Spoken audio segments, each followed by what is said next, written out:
Hello everyone, this is Josh with T Firearms, and today we are going to be discussing slings. This is a topic we get many questions about, specifically at the shop, but also online and just in general. Everybody wants to buy a good fighting rifle, and the first question they've got, which rightly so, is what kind of sling should I get and how should I mount it and what should I be looking for in a sling? So this is something that I've spent decades pondering and dealing with myself, and the purpose of this video is for me to try to distill as much of that information as I can and impart it to you. So originally, when I first started messing with slings, my first real interaction with a sling was the military issued web sling, and I should have dug one up for this video. I'm sure I've got one in a tough box somewhere.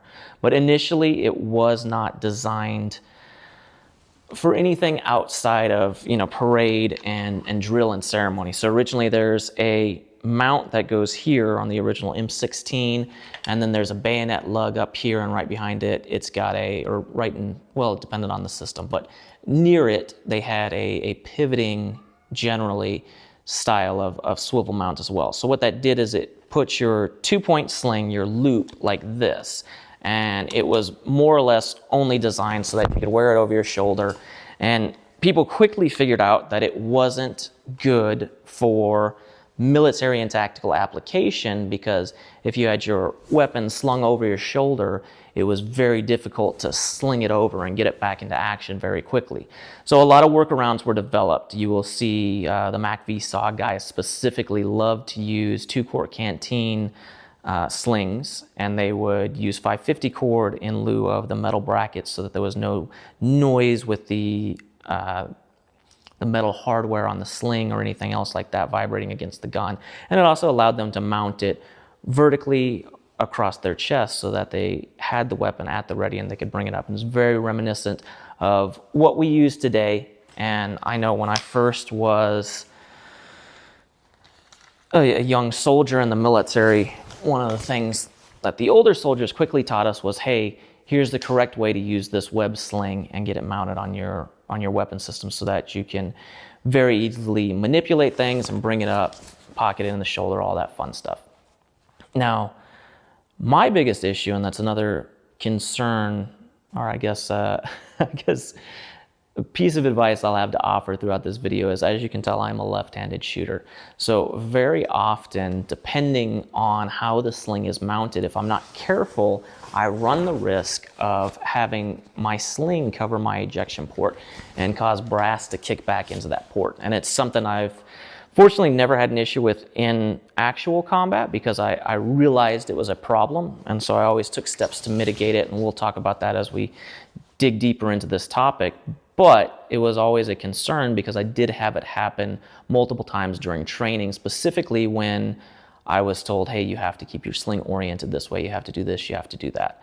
Now, back then, there weren't a whole lot of options for slings. You had your web sling, and eventually you had guys that were making their own like 550 cord versions of it that were bulky and uncomfortable in my opinion. But there wasn't the wide variety we're going to see here available to us on the sling market. So for me, what I did is I always had some very easy, quick detach system that I had either rigged up, or as they later became more available, like these, you've got these mag pull clips right here that are easy to take on and off, or you've got your QD mounts that are also very easy to pull on and put off. And that would allow me to, if I knew I was getting in a sticky situation, or if I just felt things were off, or if I got into a sticky situation, I would quickly take off my sling and I would stuff it in my cargo pocket.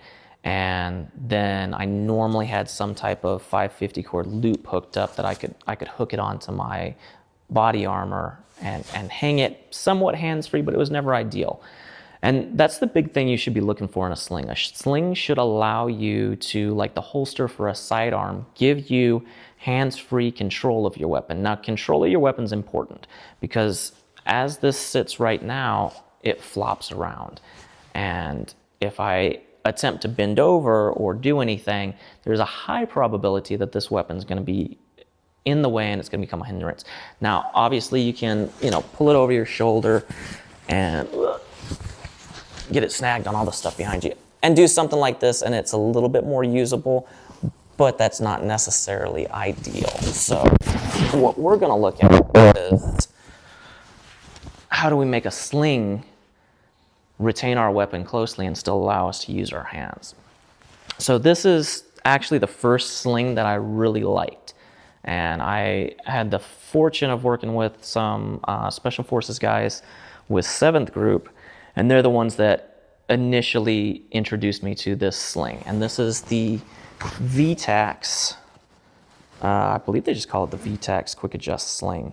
Kyle Lamb developed it. He's pretty much a legend in the military community. If you haven't heard of him, you should look him up. He's awesome.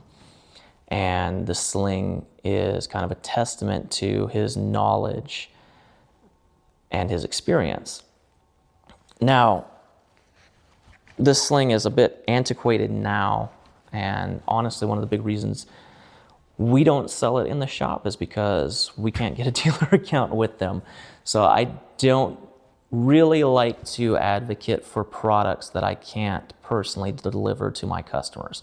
Now, in the description for this, there'll be a link. It's going to take you to our website. It's going to have links for everything we discuss in this video so that you can go out and you can purchase them.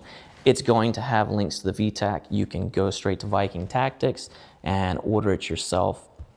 And I don't have a problem with that. It is a solid sling. And this is the older version. The newer upgraded version uses Hapalon and slightly less dense materials. It's an awesome sling. The only reason I don't have that version here with me is because it's at the shop on one of our demo guns. But it is still a viable option even in 2024. And it's kind of the granddaddy that all these other slings we're going to look at copied off of or tried to develop ideas based off of. Now, what's unique about the sling is, especially at the time when it came out, it has this quick adjust on it. And what this allows us to do, ooh, I'm all tangled up. So this is the issue you should be looking for or be aware of with slings. Slings should be helpful. They shouldn't be a hindrance. And I remember my first deployment in Iraq, I had an individual who jumped one of the younger soldiers, one of my peers actually, because I was also a younger soldier, for having a sling on his rifle and not using a 1-point hook.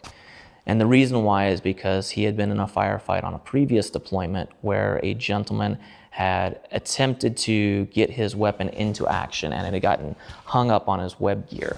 And so for that individual, in his mind, he always said, well, slings are bad and I don't want to have a sling on my weapon, or I'm not going to let my guys have a sling on their weapon because I saw this guy, he ended up getting shot because his weapon got tangled in his gear, and it was obviously very detrimental to his longevity. That being said, and this is one of the big things I try to tell people when it comes to taking advice from military members or people that do have combat experience. Yes, combat experience is valuable. Yes, it's hard won, but that doesn't always mean it's right.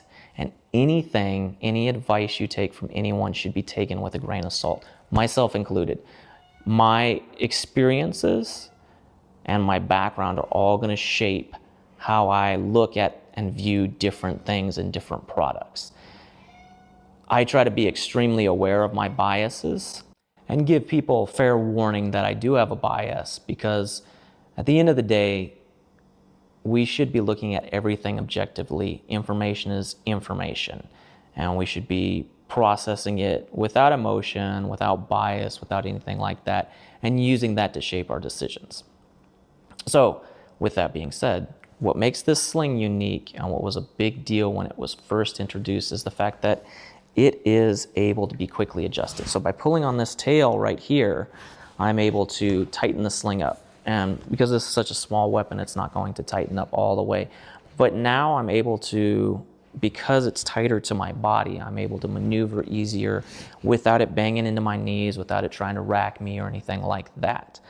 What's also nice about this is the way it is set up. You can very quickly pull on this other tail and bring the sling back into its loose setting, which once it's tight, you can still, if you really struggle with it, you can still bring it up Ideally, and if it was on a full-size rifle, and if it was on a full-size rifle, it would have, I wouldn't be able to bring it up, and I'll show you with these other ones here in a second. However,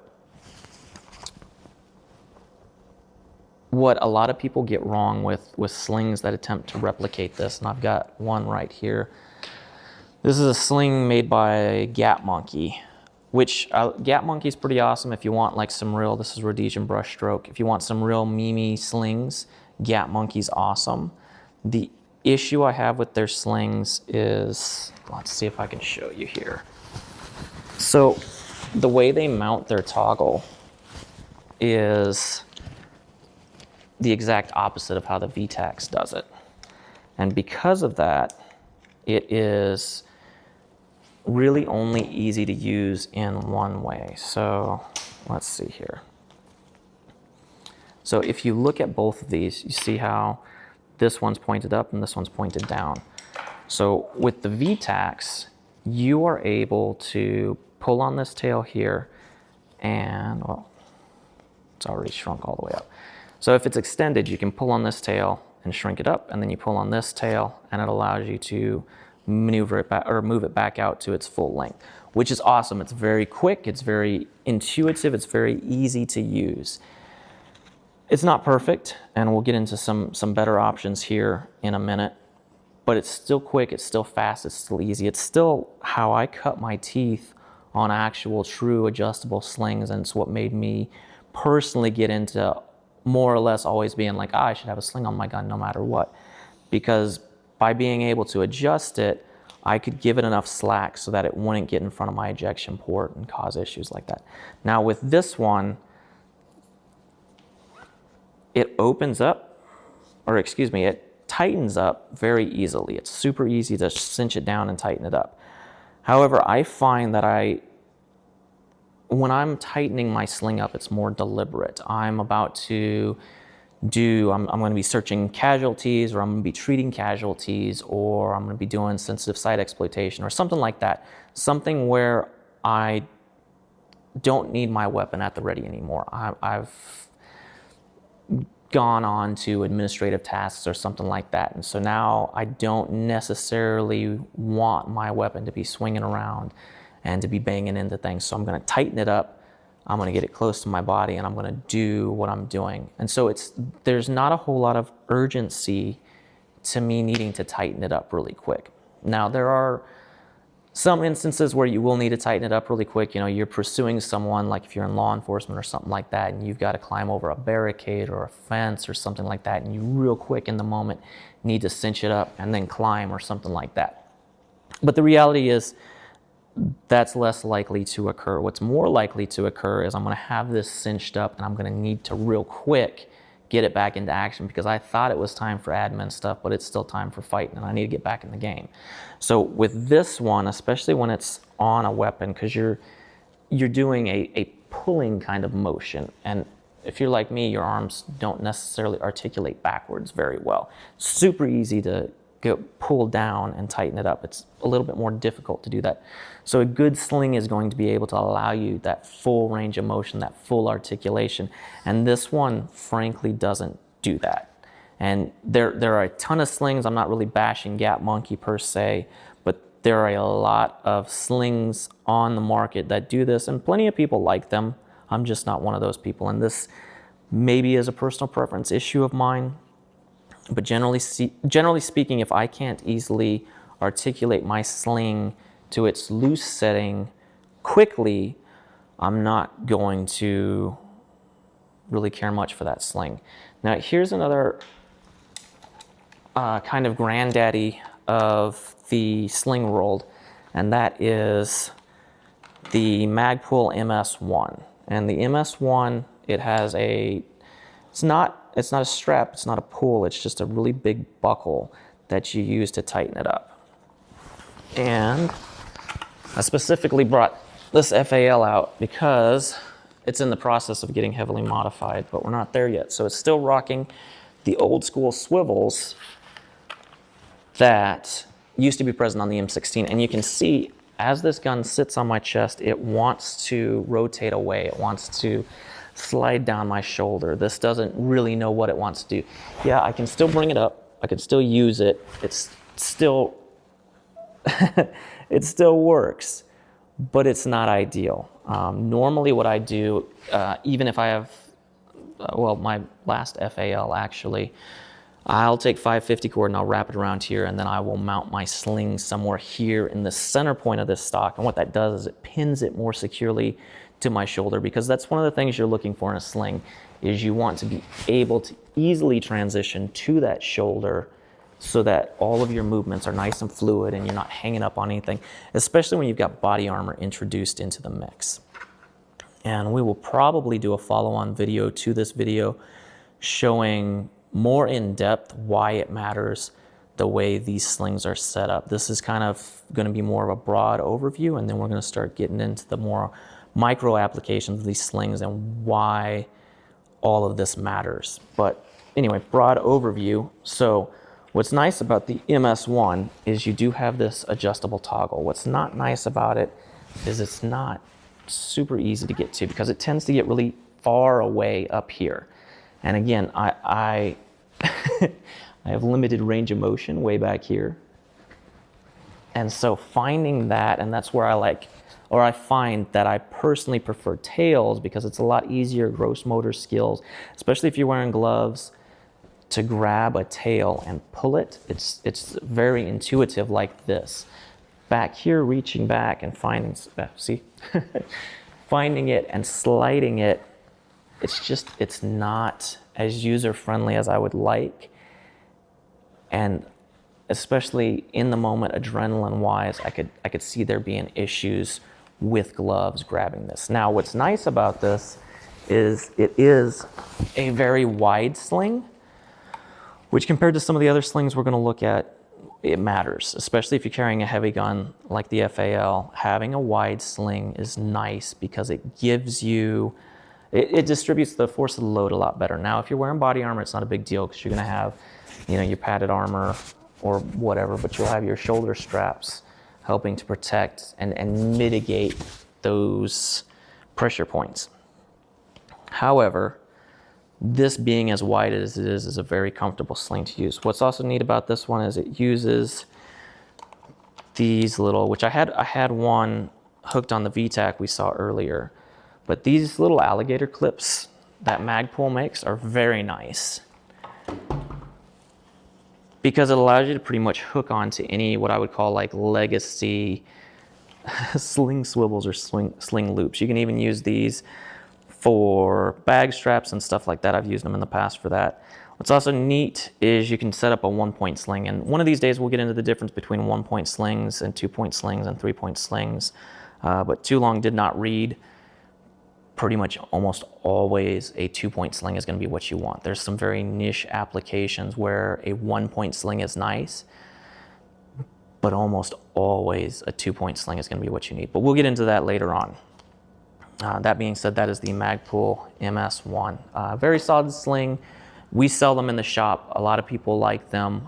I'm just not necessarily one of those people. That being said, it is still a very good sling. It's very well made. It's very robust, and it works well if you know what you're doing. Now, up until recently, this was probably one of my personal favorites on the market. This is the Haley Strategic D3. Again, we've got, instead of a tail, it's a loop, which I didn't like at first because I felt like it was going to be a snag hazard, but it's actually not that bad. It's very easy to loosen up, but as you can see, it's very difficult to tighten up.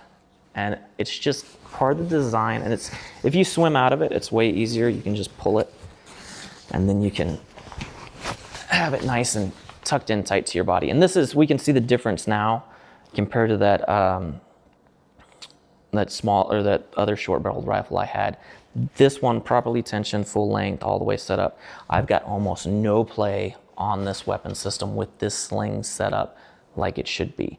Now, like I said, what's nice about it is it's very easy to open up. It opens up great, which is what I would prefer. If I'm going to have one point sticky and one point not. I would prefer to be able to loosen it really quick and get my gun into action, swim out of my sling, and go and do what I need to do. However, I would like to have both. Now, what is nice about the D3 and what I really, really like about the D3 is they've got a very nice pad. So this is kind of a hybrid between the MS1 and like the Gap Monkey one we saw and the one we're going to see here in a second, where they've managed to incorporate a small pad that works very well but isn't overly bulky or obtrusive, and it works great. And then you also have the ability to turn it into a one-point sling if you want. I don't personally prefer one-point slings. Well, we've already talked about that, but the option is there, and that's a nice thing that they've added to this. The biggest issue with the D3 is it's almost always out of stock. We sell these whenever we can get them from our vendors, but they're hard to come by.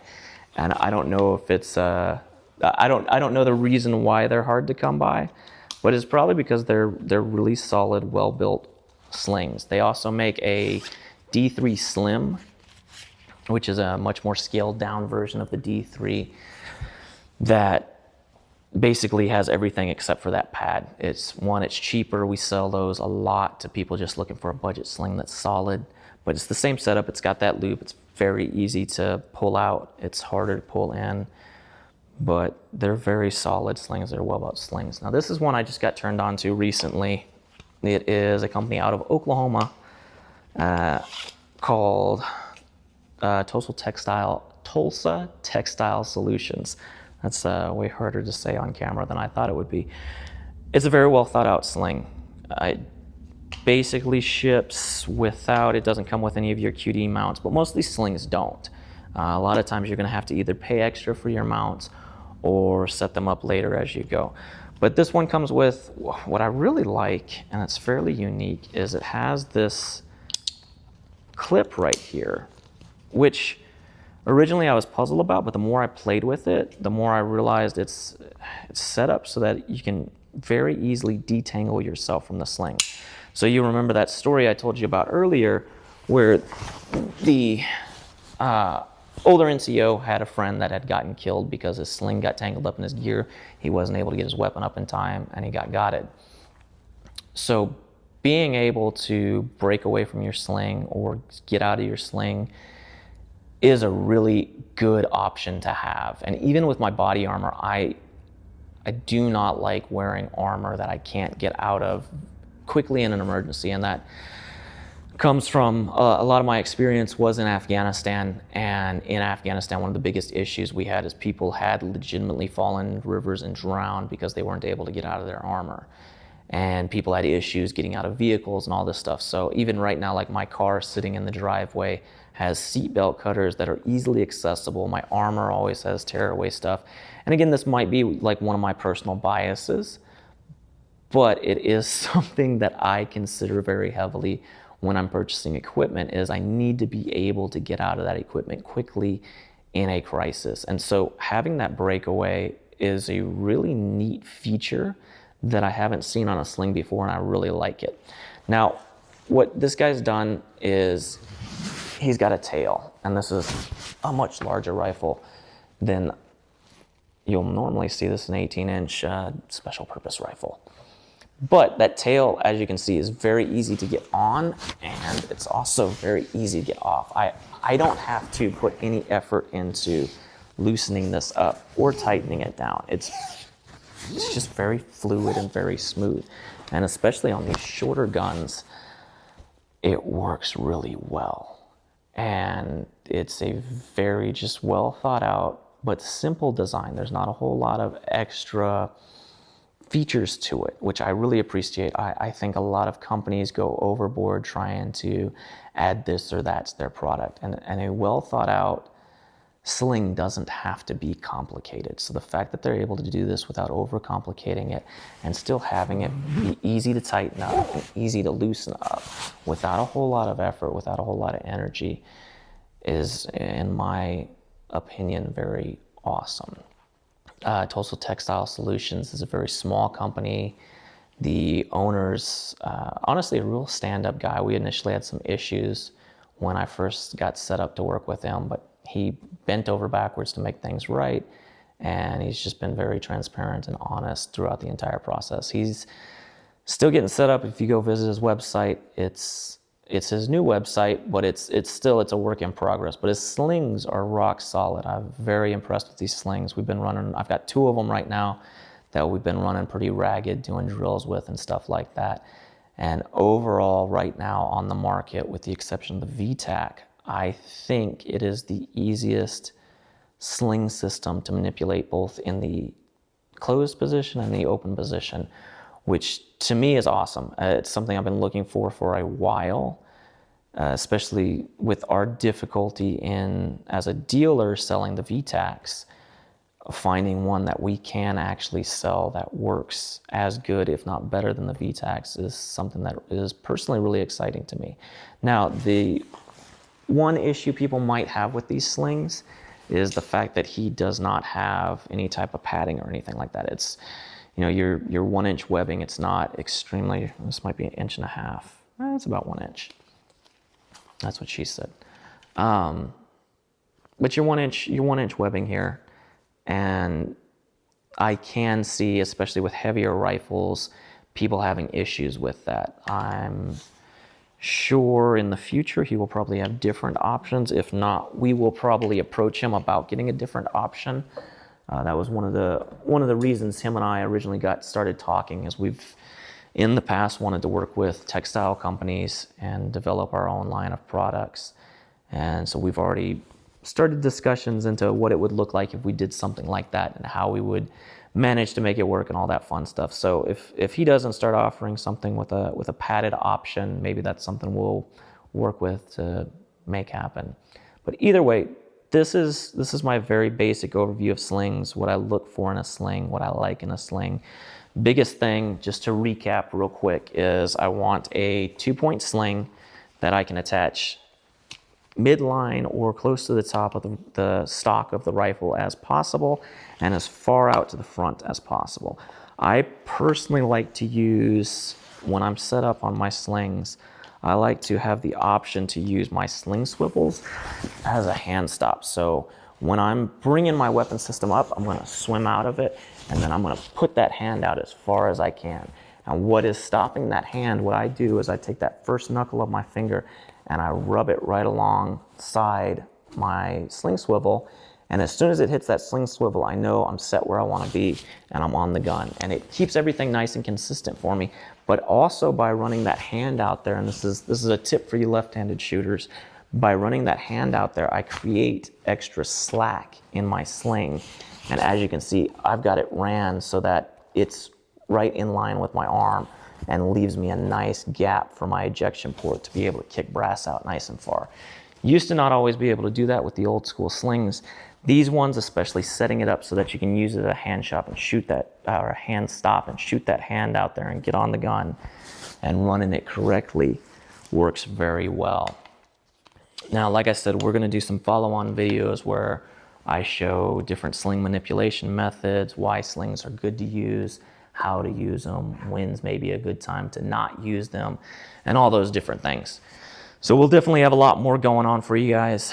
As always, we greatly appreciate all your support, your comments, your likes, anything you can do to help get us out there, spread the word, get us out there and telling people what we're all about.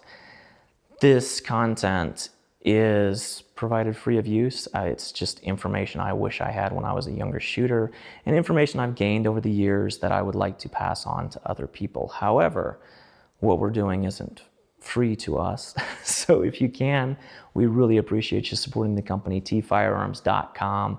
Majority of this stuff you can buy on there. If you can't buy it on there, we'll let you know. I'm not one of those guys that's gonna say, no, don't buy that product because it's trash, because you didn't buy it from me. If it's a solid product, I'm going to let you know, and I'm gonna tell you where to get it, even if it's not from me. That being said, if you are buying gun stuff, you absolutely can buy it from me. We're running sales and deals all the time, and any support you give us is greatly appreciated and allows us to continue to make content just like this. So that's all I got for you guys. I really appreciate your time. And as always, look forward to seeing you in the next video. Thank you.